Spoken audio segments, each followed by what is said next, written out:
My name is Kimberly Blankenship, and I wanted to talk about criminology and what we've learned so far in this class, or what I've learned so far in this class, was more than what I thought I would learn from it, and really appreciated the reading of it and the videos and the structure. But with that, I'll have to say that one of the biggest learnings that I found was the social media videos and respective to the crime in this study. Social media takes over a lot in this society today, and you have your Facebook, your Twitters, your Instagram, Snapchat videos, YouTube videos, and they're all some form of social media that is uploaded. And I definitely fell into that category where I was too quick to judge. Definitely guilty of sharing and making comments on my own Facebook page when I would see a video clip from news or friends of friends, and it's about a bad dog or a person owner of a bad dog treating a dog badly, and really maybe they didn't treat the dog badly, or you see more so, let's just say, the cops assaulting a person, but what you didn't see is 20 minutes beforehand the cop trying to help the person, or that person had a gun or a weapon, and all we see is the cop shooting the person. The 2 seconds of the enactment of the person getting hurt. And you would think that news sharing it would be true, or that they would try to share the whole story. But that's not the case in every scenario. Definitely was one that would make a comment. But after taking this class and the video that we watched, it definitely helped change my perspective for making an opinion so quickly. I'm definitely not going to be too quick to judge. I'm going to get all the details before making an opinion and sharing. And just because, I see something doesn't mean it definitely, like I said before, was the whole video. There wasn't more to the story, and did it even really happen? Just because someone posts with an article or a title and displays the video doesn't mean that it truly does belong to that. I thought I'd try to do my homework beforehand and some research before I would share something, but after taking this class, I realized maybe I didn't do enough. And these are people's lives that we're impacting. Millions and billions of people are on Facebook. And, if there's a trial and a jury, you can't say that it wouldn't affect someone's opinion, because the majority of folks, even older people, are on social media in some form or fashion. My parents are almost 70 years old, and my mom gets on Facebook. So there's all different ages that are on some type of social media, and if that gets out there and it goes to trial, it definitely is going to make an opinion before that person is even given a fair trial. Something I didn't really think about beforehand, and definitely will be sharing that thought and having people maybe think a little bit differently that I interact with. What really made me change my opinion on that is the video that we had a discussion about with the Tigger hitting the teen. You know, when I first saw the video, I was like, oh my God, like, he shouldn't have smacked that child, even though he's a teenager. But we don't know what happened before the video or early in that day. He could have ran into that person a couple times, and that teenager did something to him, and then that was the last straw. We don't know if he pinched him behind his back and then he smacked him. We don't even know the age of the ticker. I think some, assume that it's an adult because he's in that suit, but we really don't know that because you can't see, and the video certainly didn't explain it. It's not something I thought about before, and we don't know if that video has been edited. A lot of people out there are there to make money, and they want a quick dollar, and who's to say that they didn't try to do something to try to, create a lawsuit. But at the same time, we don't know that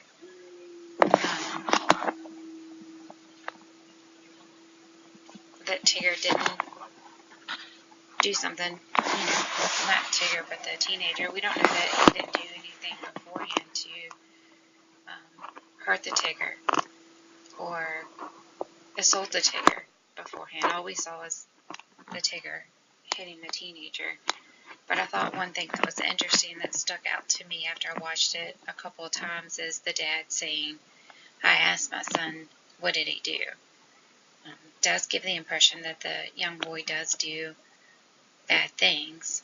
So it just made me change the mindset of, did we really know what happened? Is there more story? So seeing the video firsthand, you definitely can make a first impression. But understanding the whole story, things that may have not been captured on camera, it's best to get both sides of the story before truly formulating an opinion. The other one, after doing some research, is another video that I have with the Brussels attack. I know I've seen this one. This happened March of 22nd of 2016, and the video that's being shared is actually not true. It's a video from 2011 in a Russia airport. It's a different bombing attack.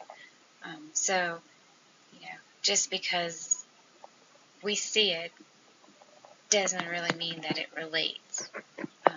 And I know news people actually share that one too, so it's just really interesting to really change your mindset on don't be so quick to judge, and that just because you see someone or something doesn't mean that it's the whole truth.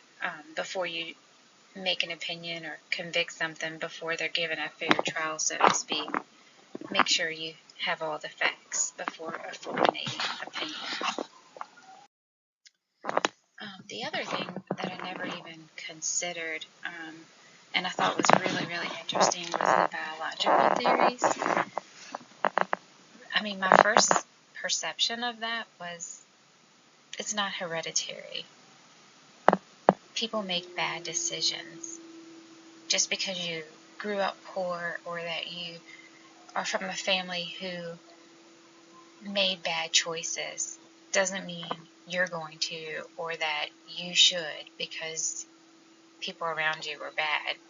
You're responsible for your own actions.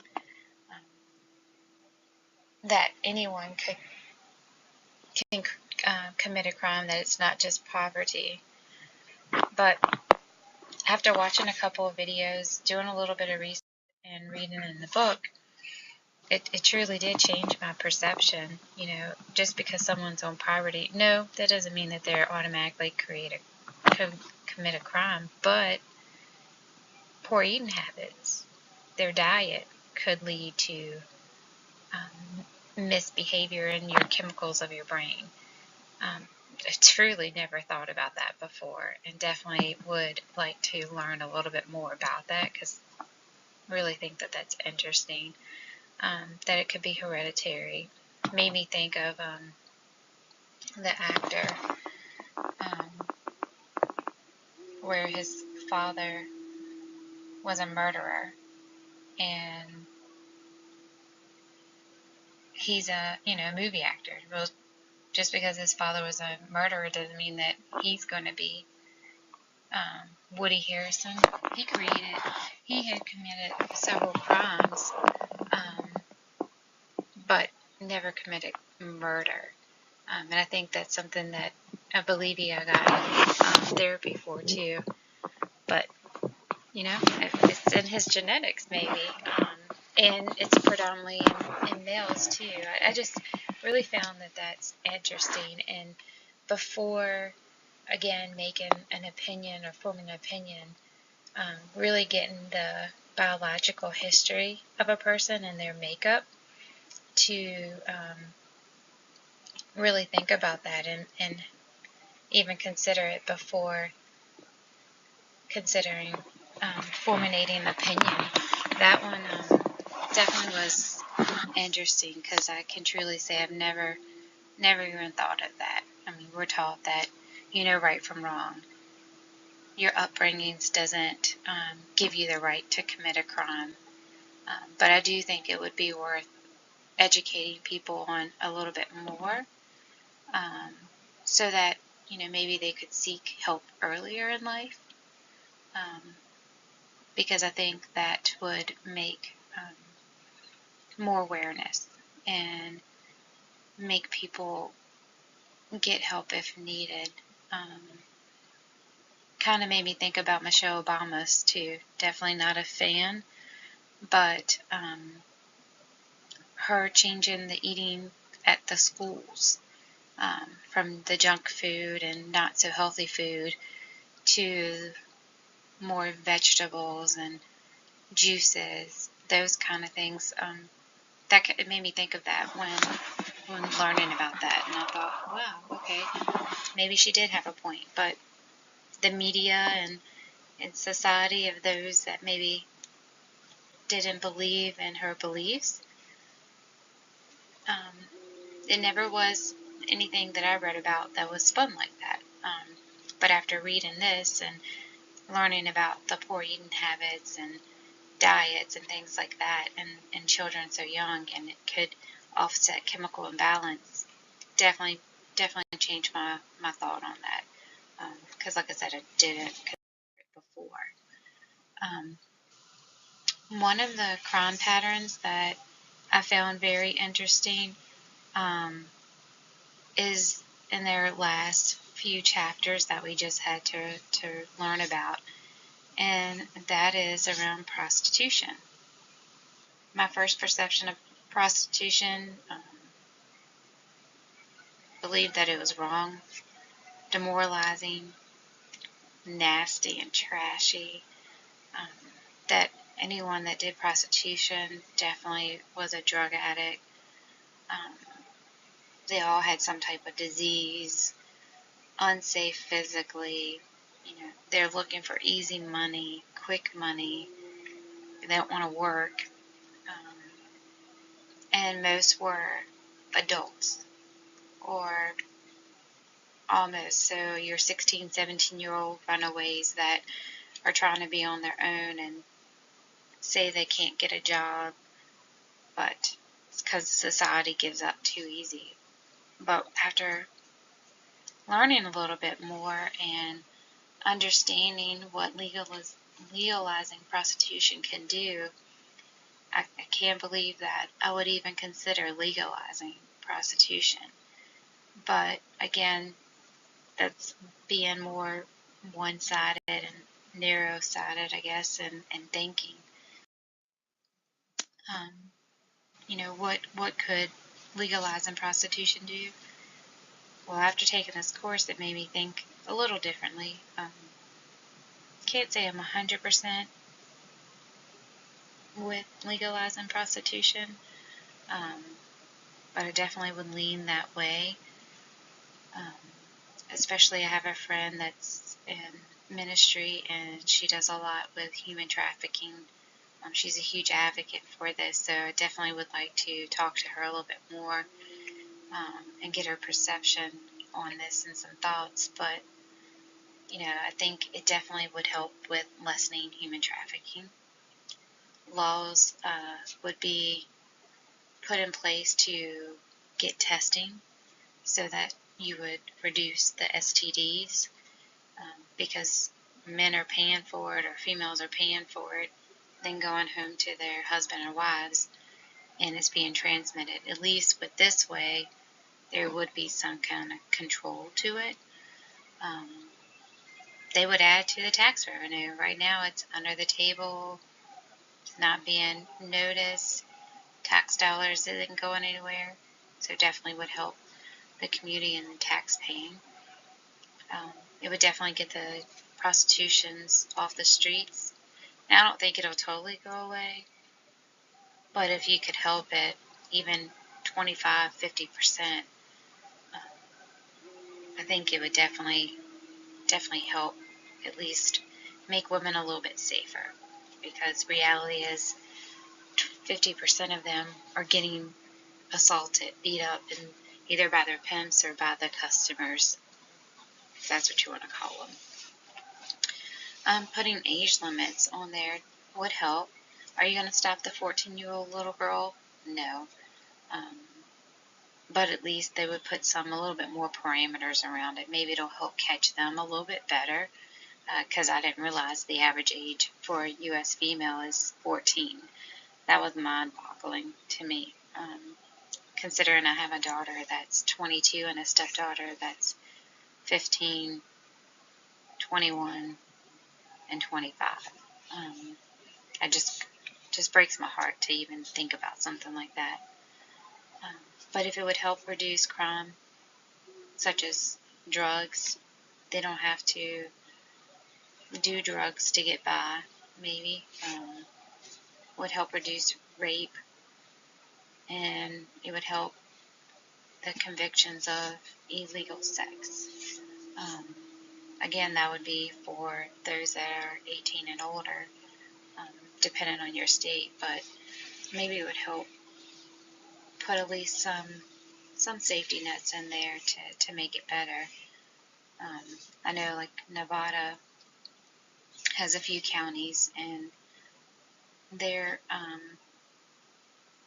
sexually transmitted disease is not bad, because they have the laws in place where both parties have to be tested. So it's not always 100%, but at least it's something that will help reduce in a more positive way.